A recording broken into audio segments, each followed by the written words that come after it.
Il-kumpanija tal-farmaceutika Spanjola li għandha żewġ fabbriki f'Malta, Medichem Group, qed tinvesti total ta' 9 miljun euro f'espansjoni tal-operat sabiex tilħaq swieq ġodda, dan fil-waqt li tkompli toffri impjiegi ta' kwalità f'pajjiżna. Il-kumpanija Medichem għamlet investiment ta' 3 miljun euro biex tiddiversifika l-operat tagħha, fil-waqt li l-investiment fil-kapaċità tal-manifattura ser ikompli jiżdied b'6 miljun euro oħra.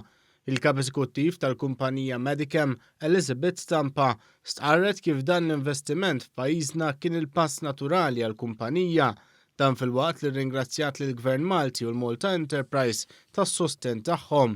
Stqarret kif kemm għall-gwida fil-ħolqien ta' impjiegi ta' kwalità għolja u għall-proġetti ta' tkabbir għandhom biss gratitudni għall-Gvern Malti. We believe that our Maltese facilities are one of the key cornerstones for the development of Medichem in its international operations, and we have here the facility for the finished dosage forms and also for the active ingredients, which are really important for us for the US market, which is our main market.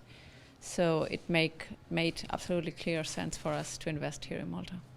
Il-kap eżekuttiv tal-Malta Enterprise Kert Farrugia stqar kif l-industrija farmaceutika lokali bħalissa hija karatterizzata minn fażi ta' bidla u opportunità. Meta qed naraw żmien fejn il-mediċina tissir iktar fenuta u iktar importanti fid-dinja globali li qed ngħixu, huwa importanti li Malta Enterprise u l-Gvern jibqa' jissapporti dan it-tip ta' settur. Huwa proprju minħabba dan l-appoġġ li qed nagħtu lill-industrija illi daw il-kumpaniji qed jiddiversifikaw u qed jaraw illi jidħlu fis-swieq illi sallum ma kinux qed jidħlu. Allura nkunu qed nikkreaw kemm niċċeġġ ġodda fil-kumpanija u anka niċċeġġ ġodda fil-qasam tal-farmaceutika f'Malta.